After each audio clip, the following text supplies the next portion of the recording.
खंबात का राजा श्री जी को फांसी में क्यों लटकाना चाहता था और उन्होंने ब्राह्मण होकर भी झूठ क्यों बोला?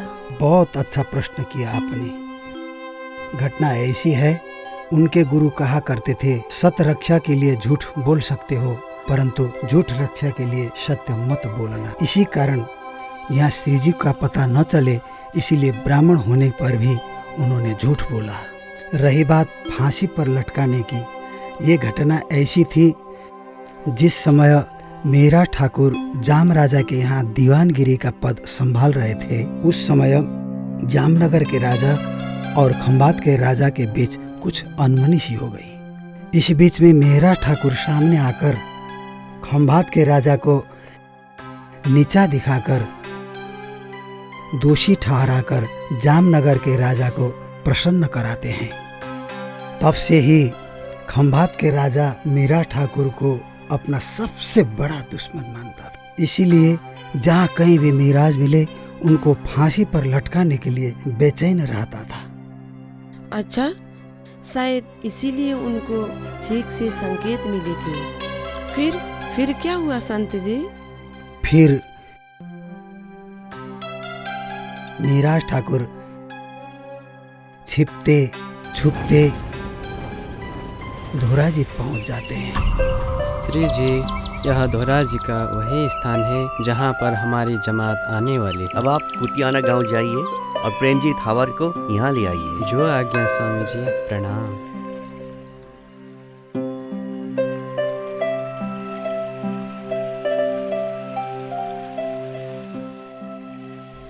आपकी यात्रा तो मंगलमयी ही रही होगी स्वामी। हाँ तेज कुंवरी, हमारी यात्रा तो मंगलमय ही रही। नारायण दास जी जो साथ में थे। हमारी भी मंगलमयी ही रही, पर खंबात के राजा ने कुछ तंग किया। वो खंबात का राजा कह रहा था कि वो आपको फांसी पर लटकाना चाहता है।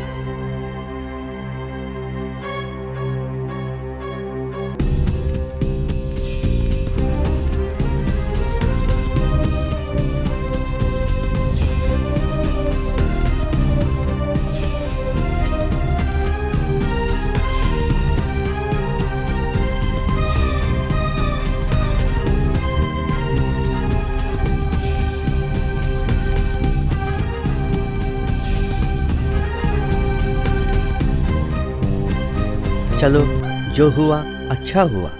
श्री राज जी की कृपा से ये संकट भी टल गई।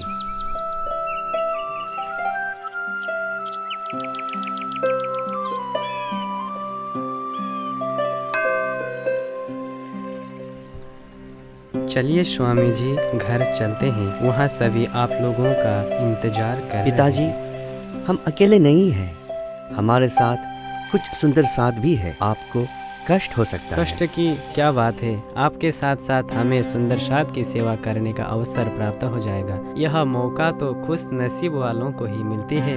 मैं तो प्रसन्न हो जाऊंगा। प्रणाम। स्वामी, पिताजी ठीक कह रहे हैं। वैसे भी इतनी लंबी यात्रा के पश्चात हम सभी को विश्राम भी कर लेना चाहिए। आपकी भी यही इच्छा है तो चलिए। कुतियाना के बाद श्री जी सभी सुंदर साथ जी को लेकर घोगा बंदर सुहाली होते हुए सूरत पहुंच जाते हैं। स्वामी जी, बिहारी जी ने फिर से पत्र भेजा है। अच्छा, क्या लिखा है इसमें?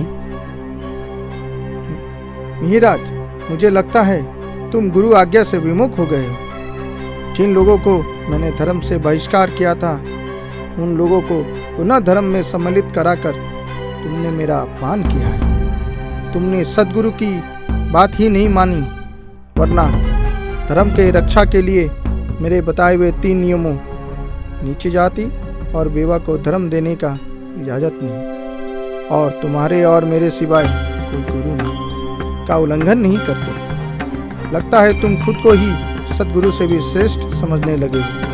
तो ठीक है, आज से तुम्हारा और मेरा रास्ता अलग। ये मेरा अंतिम पत्र है। आज के बाद पत्र संपर्क करने का प्रयास मत करना।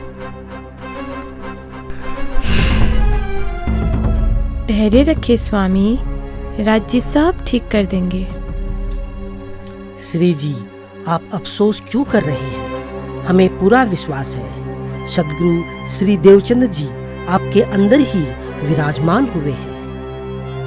अब समय आ गया है श्री जी, धर्म का पूर्ण दायित्व अपने सिर पर लेकर संपूर्ण विश्व के प्राणियों के नाथ बने। आज से हम सब आपको प्राणनाथ कह के पुकारेंगे। शायद नाग जी ठीक कह रहे हैं स्वामी। अगर आप ही इस तरह से उदास रहेंगे तो सतगुरु को दिया हुआ वादा कैसे पालन कर पाएंगे।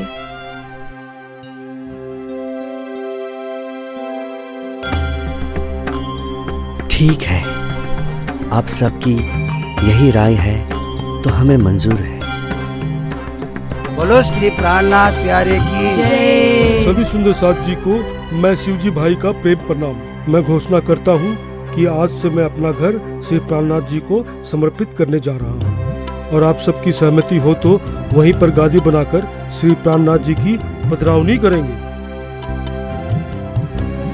धन्य हो शिवजी भाई, आपने बहुत बड़ा पुण्य का कार्य किया है। हम सब आपके साथ हैं।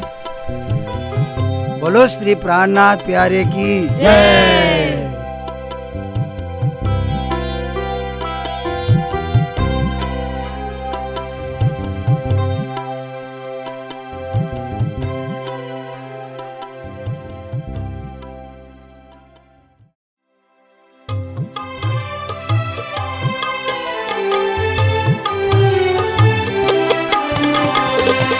आरती करूं रे श्री जीवन मेरा, आरती करूं रे श्री जीवन मेरा, पूरन सुखाकाश अखंड धनीराज, जियावरनी आरती कांचन थाला, रातना दिवाड़ो कांचन थाला, रातना दिवाड़ो केसर जोवा चांदन निसार, आरती करी रे बाई अमलावती,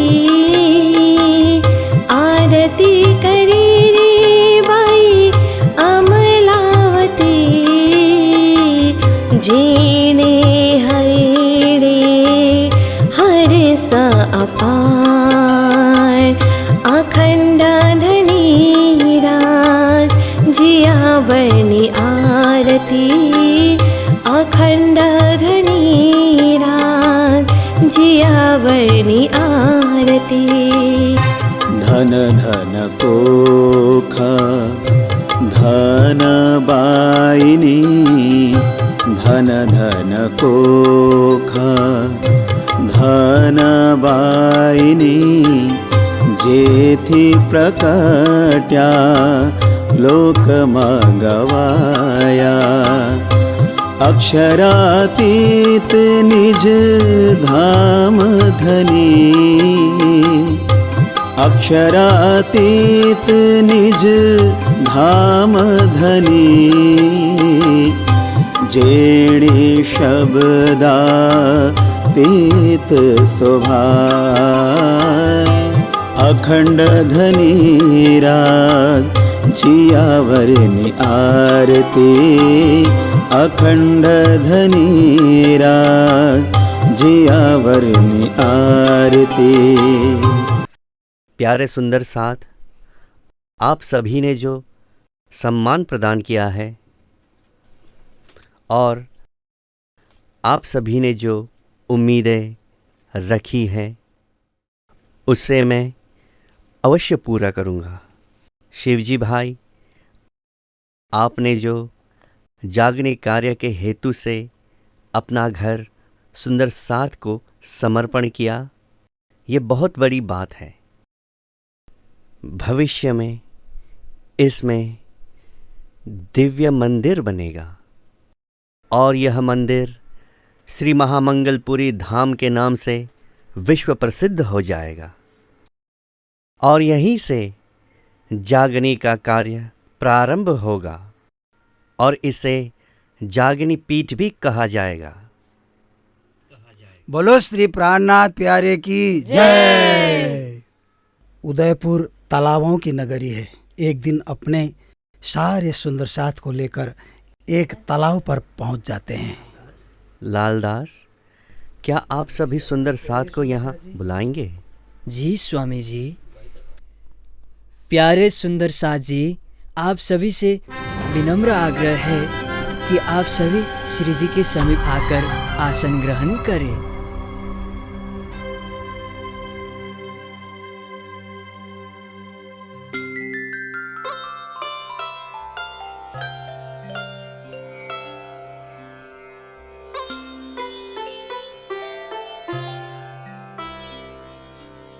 सुंदर साथ जी, हम सब धर्म प्रचार के लिए निकले हैं, परंतु इस प्रकार के साज श्रृंगार से न हमारी पहचान होगी न धर्म प्रचार ही बढ़ेगा। इससे तो दूसरों की दृष्टि खराब हो जाएगी। इसीलिए अब हमें एक ही प्रकार का बैरागी भेष धारण करना चाहिए। यदि मेरे इस प्रस्ताव से सहमत हैं तो मेरे ही माफिक भेष धारण करें और मुझे साथ दें, अन्यथा आप अपनी व्यवस्था खुद कर सकते हैं।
खेड़ते हाँ तेणे थामे मारे साथे के दोषिण गा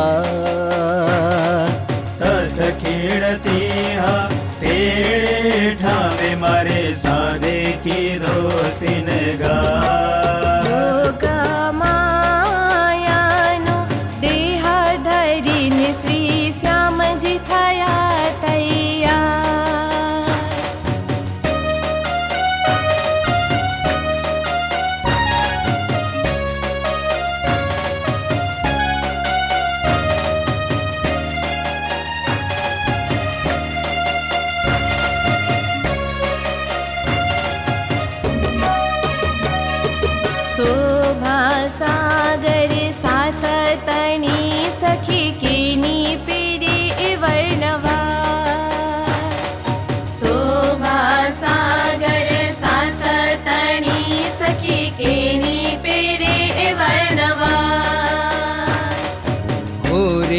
अबुझ काई घाणु न वलाऊं एणु निर्वाण केम करे था। ओरे अबुझ काई घाणु न वलाऊं एणु निर्वाण केम करे था। जोगा मायानु देह धरीने श्री श्यामजी थया तैया।